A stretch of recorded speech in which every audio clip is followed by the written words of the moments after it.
সবটাই ছোট, সামান্য এগুলি বলেন। ওনার চোখে কোনোটাই বড় ঘটনা নাই। যত ঘটছে পশ্চিমবাংলায়, এখানে জঙ্গলের রাজত্ব চলছে। মুখ্যমন্ত্রী বক্তব্যে পাল্টা বক্তব্য আপনারা শুনলেন। অন্যদিকে খগেন মুর্মু বলছেন যে তাকে পরিকল্পনা করা হয়েছিল, ছক করা হয়েছিল, পরিকল্পনা মাফিক খুন করার চেষ্টা করা হয়েছিল। কোন রকমে দৌড়ে তিনি প্রাণে বাঁচেন, তবে গাড়িতে উঠেও রক্ষা পাননি। বড় বড় ইট ছোড়া হয়েছিল, পাথর দিয়ে মারা হয়েছিল, এমনই বলছেন বিজেপি সাংসদ খগেন।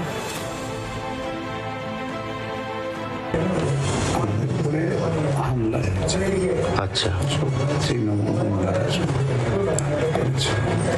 আমি শঙ্কর ঘোষ দুজনের বিরুদ্ধে আমাদেরকে খুন করার প্ল্যান নিয়ে তারা ছিল, এবং ওরা সবাই বলছে আমরা দিদির লোক,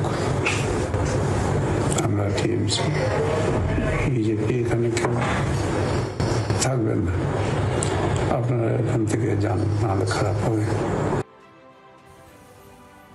6 তারিখ নাগরাকাটায় পৌঁছেছিলেন ত্রাণ দেবেন বলে, কিন্তু সেখানে গিয়ে হামলার মুখে পড়তে হয়েছিল সাংসদ এবং বিধায়ককে। হাসপাতালে বেডে শুয়ে খগেন মুর্মু জানাচ্ছিলেন 6 তারিখ ঠিক কি ঘটেছিল, শুনুন। ধাক্কা মেরে আমাদের মারতে গাড়ি পর্যন্ত দৌড়ে আমরা বেঁচে যাই। গাড়ির দরজার খোলার চেষ্টা করে, তারপরে জানলার কাঁচ ভেঙে দেয়, পাথর ছুঁড়ে মারে। এখানে ফ্র্যাকচার হয়েছে 3 জায়গায়, মেজর ফ্র্যাকচার।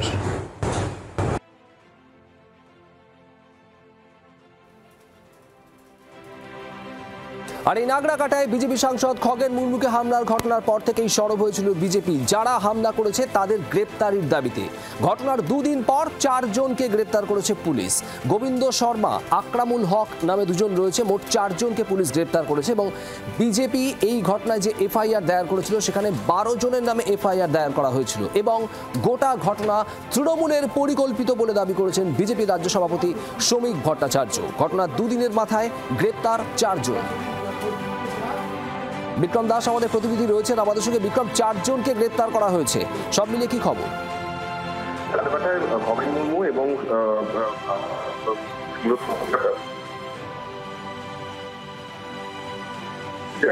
4 জনকে গ্রেপ্তার করা হয়েছে। গতকাল 2 জনকে গ্রেপ্তার করা হয়েছিল, যাদের মধ্যে একজনের নাম গোবিন্দ শরণ এবং অপরজনের নাম আকরামুল হক, এবং আজকে নতুন করে শাহানুল আলম এবং তোফায়েল হোসেন, এই 2 জনকে গ্রেপ্তার করা হয়েছে। এবং এই 4 জনেই কিন্তু মূলত নাগরাকাটার খয়েরবেড়ি এলাকার বাসিন্দা, এমনটা আমরা পুলিশ সূত্রে জানতে পারছি। পুলিশ সূত্রের খবর যে মূলত যে ভিডিও ফুটেজ এখনো পর্যন্ত পুলিশের হাতে উঠেছে, সেই ভিডিও ফুটেজ খতিয়ে রাখা হয়েছে এবং বেশ কয়েকজনকে চিহ্নিত করা হয়েছে যারা এই ঘটনায় যুক্ত, এবং সেই কিন্তু গ্রেফতার করা হয়েছে। যদিও বিজেপির তরফ থেকে যে লিখিত অভিযোগ দেওয়া হয়েছে তার বিরুদ্ধে নির্দিষ্টভাবে মামলা করেছে পুলিশ আধিকারিকরা, এবং সেই মামলা করেই তারা বিভিন্ন ভিডিও ফুটেজ বিভিন্ন মহল থেকে কালেক্ট করেছিলেন। সেই সমস্ত ভিডিও ফুটেজ যে সমস্ত অভিযুক্তদেরকে এখনো পর্যন্ত শনাক্ত করে করা হয়েছে।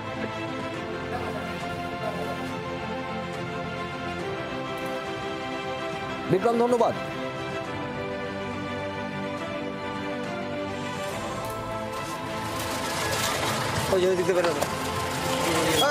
আপনারা মারলেন কেন সাংসদকে?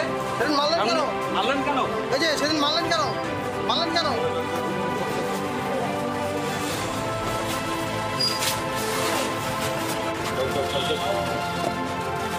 নাগরাকাটায় বিজেপি সাংসদ খগেন মুর্মুর উপর এই হামলার ঘটনায় বিজেপি রাজ্য সভাপতি শ্রমিক ভট্টাচার্য কি বলেছেন শোনাবো আপনাদের।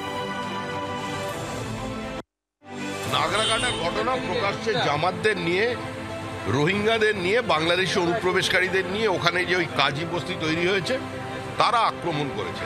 এটা তৃণমূল কংগ্রেস পরিকল্পিতভাবে পুলিশের জ্ঞাতসারে ওই আক্রমণটা করানো হয়েছিল। কিন্তু এতে এইভাবে আদিবাসী সমাজের মানুষকে, প্রান্তিক সমাজের মানুষকে খুন করে কি চলে? শ্রমিক ভট্টাচার্যের বক্তব্য আপনারা শুনছিলেন। প্রদ্যুৎ দাস আমাদের প্রতিনিধি রয়েছেন আমাদের সঙ্গে। প্রদ্যুৎ, গতকাল আর আজ মিলিয়ে 4 জনকে গ্রেপ্তার করেছে পুলিশ। যাদের গ্রেপ্তার করা হলো কি জানা যাচ্ছে তাদের সম্পর্কে?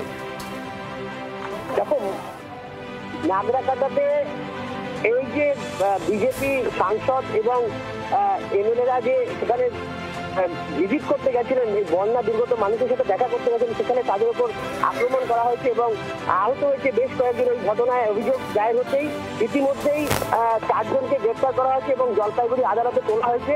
বাকি যে খোঁজে কিন্তু পুলিশ তল্লাশি জারি রেখেছে। নজর রাখো প্রদ্যুৎ, ধন্যবাদ।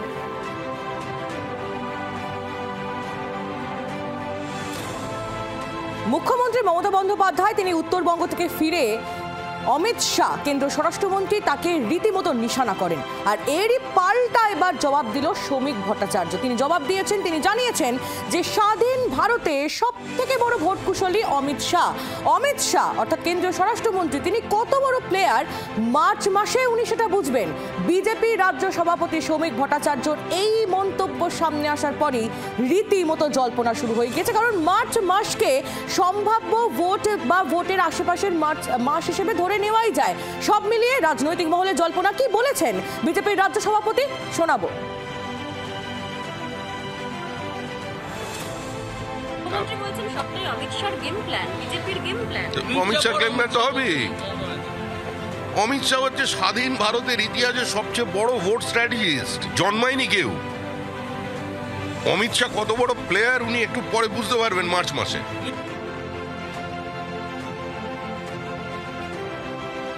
বিজেপির রাজ্য সভাপতি শ্রমিক ভট্টাচার্য তার বক্তব্য আমরা শুনছিলাম। গতকাল উত্তরবঙ্গ থেকে ফিরে এসে মুখ্যমন্ত্রী মমতা বন্দ্যোপাধ্যায় কেন্দ্র স্বরাষ্ট্রমন্ত্রীর উদ্দেশ্যে কি তোপ দেখেছিলেন শুনে নেব। I have seen so many governments, but I have never seen this type of arrogant and dictator government. They should remember today they are in power, tomorrow may not be. Nothing is permanent. क्या आके बोलता है बंगाल में हम कয়েক lakh vote का नाम बांट देंगे।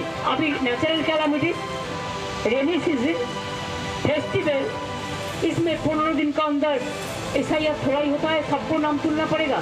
तो क्या सोचता है लोग? बीजेपी का पार्टी का कमीशन होगा ना, commission for democratic right, civic rights of the people होगा।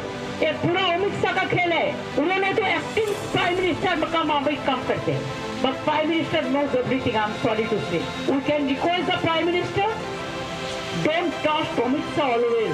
एक दिन वो आपका बड़ा मिर्जाफर हो जाएगा। মুখ্যমন্ত্রী মমতা বন্দ্যোপাধ্যায় তিনি গতকাল কি বলেছিলেন আপনাদের শোনালাম। একেবারে তীব্র তোপ দেখেছিলেন তিনি, মির্জাফর তোপ দেখেছিলেন তিনি কেন্দ্রীয় স্বরাষ্ট্রমন্ত্রীর উদ্দেশ্যে। তার পাল্টা কেন্দ্রীয় প্রতিমন্ত্রী সুকান্ত মজুমদার তার কি বক্তব্য শুনেনি।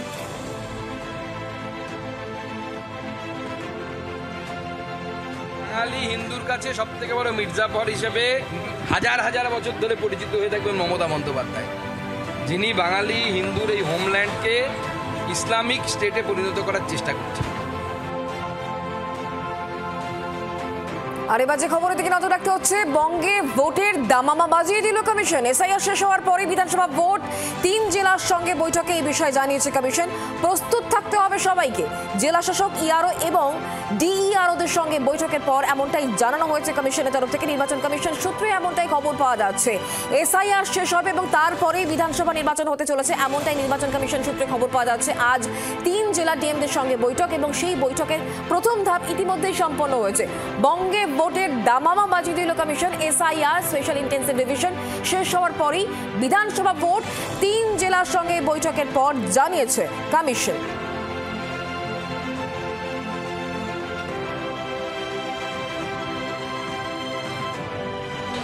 বিহারে 3 মাস ছিল, এখানে কতদিন হবে না হবে এ তো কমিশন ডিসাইড করবে।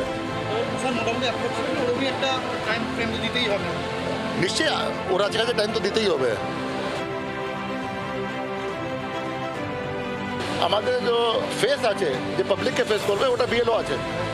পাবলিক সঙ্গে ইন্টারাকশন হবে বিএলও ম্যাক্সিমাম। তো বিএলওকে কী কী করতে হবে, নিয়ে করতে হবে, কতবার যেতে হবে, কীরকম ফর্ম দিতে হবে, কীরকম যা আছে কার্ড নিয়ে কোনে যেতে হবে, বিএলও অ্যাক্ট কী আছে, বিএলও কী কী রেসপন্সিবিলিটি আছে, বিএলও কী কী ওসব জিনিস আলোচনা হলো। এই বিষয়ে নিয়ে সর্বশেষ আপডেট কি রয়েছে আমরা কথা বলে জানবো। অর্কদীপ্ত মুখোপাধ্যায় এই মুহূর্তে আমাদের সঙ্গে রয়েছেন, প্রতিনিধি টেলিফোন লাইনে। অর্কদীপ্ত, এসআইআর সম্পন্ন হওয়ার পরই কিন্তু রাজ্যে ভোট হবে নির্বাচন কমিশন সূত্রে, এটাই কি শেষ খবর? একেবারে এখনো পর্যন্ত দেখো বিএলওদের সঙ্গে যে বৈঠক, সেই বৈঠক এখনো চলছে, যদিও তা একদম শেষ পর্যায়ে। এর আগে কিন্তু ডিএম এবং ইআরওদের সঙ্গে বৈঠক হয়ে গিয়েছে, ডিইসি, সিইও এবং রাজ্য মুখ্য নির্বাচনী আধিকারিক দপ্তরের ফুল বেঞ্চে।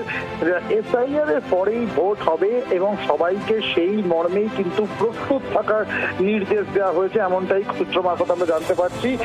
বিহারে ঠিক যেভাবে এসআইআর হয়েছে, এসআইআর কমপ্লিট হয়েছে এবং তারপরেই ভোটের ঘোষণা হয়েছে, আমরা জানি সামনেই বিহারের ভোট রয়েছে, সেই রকম ভাবেই পশ্চিমবঙ্গ সহ সমস্ত দেশে সেইভাবেই কিন্তু ভোট হবে। এসআইআর কমপ্লিট হবে। এসআইআর সম্পন্ন হওয়ার কোন রকম ডেডলাইন কি দেওয়া হয়েছে নির্বাচন কমিশনের তরফ থেকে?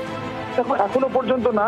এই এসআইআর কবে থেকে শুরু হবে সেটা কিন্তু জাতীয় নির্বাচন কমিশন দিল্লিতে প্রেস কনফারেন্স করে জানাবে, এমনটাই খবর। সরাসরি জাতীয় নির্বাচন কমিশনের তরফ থেকেই সেটা জানানো হবে। তবে একটা বিষয় পরিষ্কার, যেহেতু ভোটটা করতে হবে এসআইআর শেষ করে এবং এসআইআর করতে একটা সার্টেন টাইম ফ্রেম প্রয়োজন হয়, একটা সময়ের প্রয়োজন হয়, তো অত্যন্ত দ্রুত এই কাজ শেষ করতে হবে। যার জন্য ডিইসির এখানে আসা, যেটুকুনি কাজ বাকি রয়েছে সেটা ইমিডিয়েটলি শেষ করার নির্দেশ দেওয়া হয়েছে আজকে, এমনটাই খবর।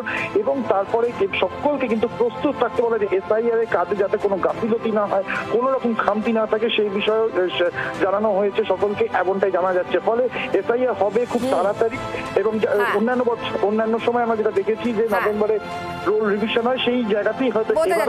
তুমি নজর রাখো। ধন্যবাদ।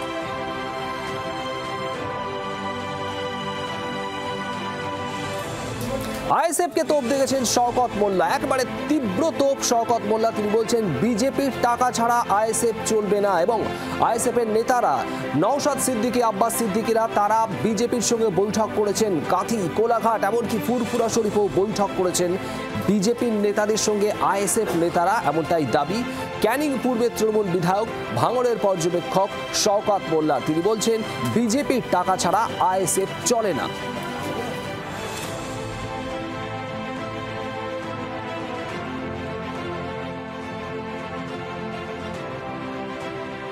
আর বিশেষ করে আজকে ভাঙড়ে যে আইএসএফ নামক পার্টিটা আছে, এই মুহূর্তে সারা ভারতবর্ষের মধ্যে সবচেয়ে বিজেপির পাঁচাটা গোলাম, তার নাম হলো আইএসএফ।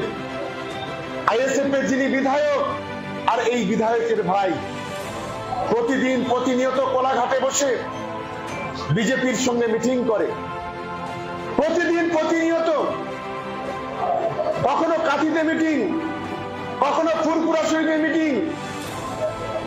এই নোংরামো তারা প্রতিদিন প্রতিনিয়ত করছে, কারণ বিজেপির যদি টাকা যদি বিজেপি না দেয় ওদের পার্টিটা চলবে না। বিজেপি যদি অর্থ না দেয় ওদের পা ফেলার ক্ষমতা ওদের নেই।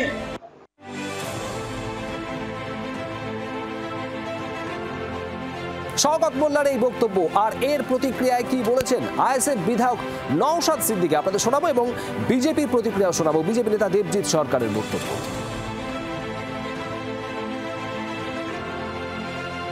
শওকত মোল্লা সাহেব এই ধরনের অবাঞ্ছিত মন্তব্য করার জন্য অলরেডি তার নামে আমরা মানহানি মামলা করেছি।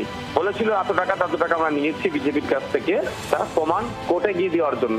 দ্বিতীয়ত যে কথা বলছেন তৃণমূল আর বিজেপির মধ্যে কি সম্পর্ক আছে আমরা সব জানি।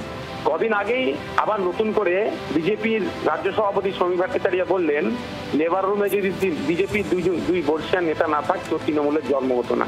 এখন আমাদের সাথে রাজনৈতিক ভাবে পেরে উঠতে আর পারছে না তৃণমূল, গুন্ডা মস্তান পুলিশ দিয়েও ফেল হয়ে গিয়েছে। আর কিছু মানুষ সব বাধা উপেক্ষা করে আইএসএফ এর ছায়াতলে আসছে, আতঙ্কিত আছে। সেই জন্য শওকত মোল্লারা আমাদের নামে মিথ্যাচার করছে। বিষাক্ত মন্তব্য, বিস্ফোরক মন্তব্য, এটা ওদের কালচার, ওইসব ওরা করবে। বাংলার মানুষ এখন এইসব নিয়ে ভাবছে না। বাংলার মানুষ শুধু 26-এর ওই দিনটার জন্য অপেক্ষা করছে, যে সময় তৃণমূলকে বঙ্গোপসাগরের জলে ভাসিয়ে দিতে পারবে ভোট দিয়ে। কে কাকে কি বলছে না বলছে, দিনের শেষে কারা একজোট হয়ে কাকে ভোট দিয়ে জিতিয়ে আনেন, তারা কাকে দুধের গাই বলার পরে তারা আবার মাথা নিচু করে সবাই মিলে ভোট দেন, অন্যদের ক্ষতি করার চেষ্টা করেন। কোথায় কোন জিহাদিদের জন্য এবং রোহিঙ্গাদের জন্য কোথায় কোথায় কোথায় ব্যবস্থা করা।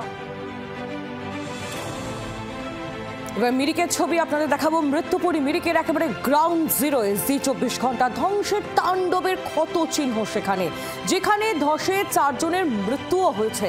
খাট রয়েছে কিন্তু ঘর নেই। খাটের ওপরে অন্তত 2 ফুট মাটির স্তর। সেখানে ঘুমন্ত অবস্থায় কাদা, মাটি, পাথর, বড় বড় গাছের গুঁড়ি চাপা পড়ে মৃত্যু হয় মানুষের। পদে পদে তাড়া করে বেড়াচ্ছে ভয়।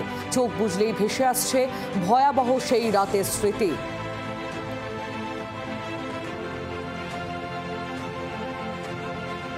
যখন 3টের সময় এই ল্যান্ডস্লাইড হয় তখন কিন্তু এখানে প্রত্যেকে কিন্তু একেবারে অঘোরে তারা ঘুমোচ্ছিলেন। তাদের কারোর বোঝারই জায়গা ছিল না যে এরম একটা বিপর্যয় আসতে চলেছে। এখন এই যে বাড়ির যে বাকি 2টো ঘর, সেই 2টো ঘর আপনাদের দেখাবো। পুরো বাড়ি তো তছনছ হয়ে গেছে। স্ত্রী ছিল, বাড়ির স্ত্রী এখানে ছিল। এমন মাটিগোল মাটি এবং কাদা মিশ্রিত যে জল, অর্থাৎ সেই জল এসে সমস্ত ভেঙে চুড়ে দিয়ে সমস্ত কিছু নষ্ট করে দিয়ে গেছে। বাড়ির ভেতরে যে জায়গাটা, সেই জায়গাটা এবার আপনাদের দেখাই একটুখানি, যেখানে আপনারা দেখাবো যে 4টে ঘর ছিল এই বাড়িটার মধ্যে। 4টে ঘর ছিল, 2টো ঘর তো একদম ভেঙে তছনছ করে দিয়ে মানুষ নিয়ে সেই 2টো ঘরে মোট 9 জন ঘুমোচ্ছিলেন। সেই 9 জনের মধ্যে 4 জন মৃত, বাকি 5 জনের চিকিৎসা চলছে। আর যে ঘর রয়েছে, যে 2টো ঘর রয়েছে, সেই 2টো ঘরের একটুখানি দেখাই চিত্রটা। গোটা যে ঘরটা,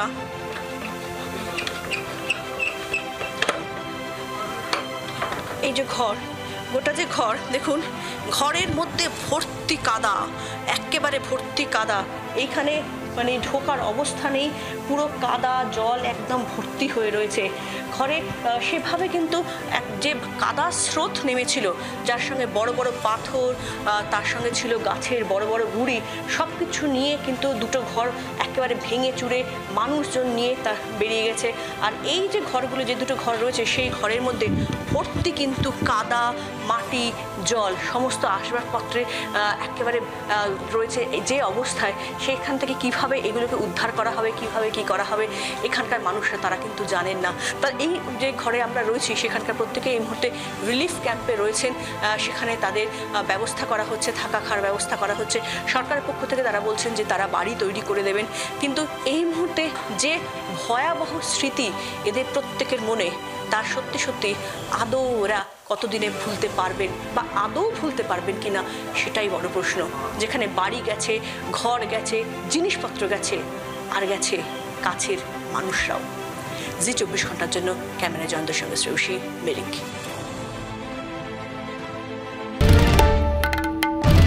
বাংলার আওয়াজ, বাঙালির আবেগ, জি 24 ঘন্টা।